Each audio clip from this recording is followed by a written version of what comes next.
વડાપ્રધાન નરેન્દ્ર મોદી આગામી દિવસોમાં રાજકોટ ખાતે સ્થિત એમ્સ હોસ્પિટલનું ઉદ્ઘાટન કરવા આવી રહ્યા છે ત્યારે એમ્સની ઢીલી કામગીરી સામે કોંગ્રેસ દ્વારા એમ્સ હોસ્પિટલ ખાતે વિરોધ પ્રદર્શન કરાયું હતું, જેમાં ગુજરાત કોંગ્રેસના પ્રદેશ ઉપપ્રમુખ ગાયત્રીબા વાઘેલાએ નિવેદન આપતા જણાવ્યું હતું કે પ્રધાનમંત્રી મોદીની ઉદ્ઘાટનની તારીખમાં હજુ ફેરફાર થવાની શક્યતા વર્તાઈ રહી છે। હોસ્પિટલમાં ઉદ્ઘાટનના વાંકે આઈપીડી જેવી સુવિધાઓથી લોકો વંચિત રહે છે, ત્યાં સુધી દર્દીને ભારે હાલાકીનો સામનો કરવો પડી રહ્યો છે। આ ઉપરાંત વધુમાં તેઓએ જણાવ્યું હતું કે એમ્સ સુધી પહોંચવાના રોડ રસ્તા અને રેલવે કનેક્ટિવિટીમાં પણ અભાવ જોવા મળી રહ્યો છે। જો આ સમસ્યાનું તંત્ર નિરાકરણ નહીં લાવે તો આગામી દિવસોમાં કોંગ્રેસ ઉગ્ર આંદોલન કરશે।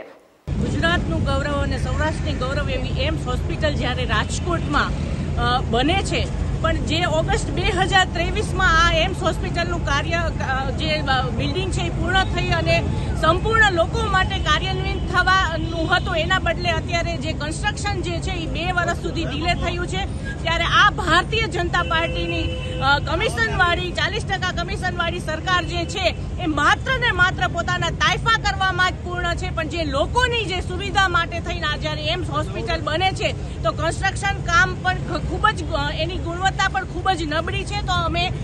એમ્સના જે એક્ઝિક્યુટિવ ડિરેક્ટર છે એને આજે અમે આવેદનપત્ર દેવા માટે આવ્યા છીએ કે થોડા દિવસ પહેલા પણ વડાપ્રધાનશ્રીના હાથે આ એમ્સ હોસ્પિટલનું ઉદ્ઘાટન કરવાનું હતું, પણ ઓક્સિજન પ્લાન્ટ ન હોવાને કારણે એ કામ ડિલે થયું છે। આગામી દિવસોમાં પણ વડાપ્રધાનશ્રી જે છે એમ્સ હોસ્પિટલનું ઉદ્ઘાટન કરવા માટે આવવાના છે, પણ અમને લાગે છે કે એની તારીખમાં પણ હજી ફેરફાર થશે જ તે। ત્યારે આ ડિરેક્ટરશ્રીને અમે એટલું જ કહેવા માટે આવ્યા છીએ કે જે આ કન્સ્ટ્રક્શન કામ જે છે એ ડિલે થયું છે, એની ગુણવત્તા જે છે એ નબળી છે, તો એની સામે તમે શું કાર્યવાહી કરી। એ જ રીતે ભારતીય જનતા પાર્ટીના શાસકોને પણ અમે કહીએ છીએ કે માત્ર ને માત્ર વડાપ્રધાનશ્રીને વહાલા થવા માટે તમે જેવી રીતે ચૂંટણી આવે છે ત્યારે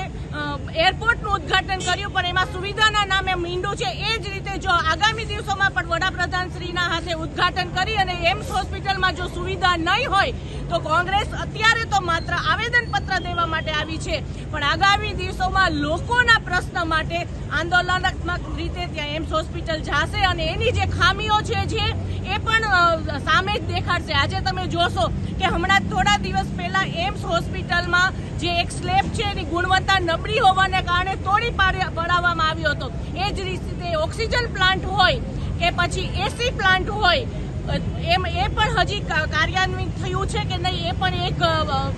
પ્રશ્ન છે। અને જ્યારે વડાપ્રધાનશ્રી આવે છે અને જે આપણે કહીએ કે મેઇન અત્યારે તમે જુઓ કે કોર્પોરેશન હોય, જિલ્લા પંચાયત હોય કે પછી રાજ્ય સરકાર હોય કે કેન્દ્ર સરકારમાં જ્યારે ભારતીય જનતા પાર્ટીનું શાસન છે ત્યારે એમ્સમાં જવા માટેના જે રોડ રસ્તા છે એ પણ હજી પૂર્ણ થયા નથી। રોડ રસ્તા આગળ જે સ્ટ્રીટ લાઇટો હોય એ પણ પૂર્ણ નથી। એની સાથે સાથે એમ્સ જવા માટેની જે રેલવે ક્રોસિંગ છે અહીંયા પણ ઘણી અત્યારે અમે 2-3 વખત ત્યાં ગયા, પણ રેલવે ક્રોસિંગમાં પણ ખૂબ જ દુવિધા થાય છે, તો એને માટે પણ એ લોકોએ શું કાર્યવાહી કરી। આ તમામે તમામ જે મુદ્દા છે એ લઈને આજે અમે આવેદનપત્ર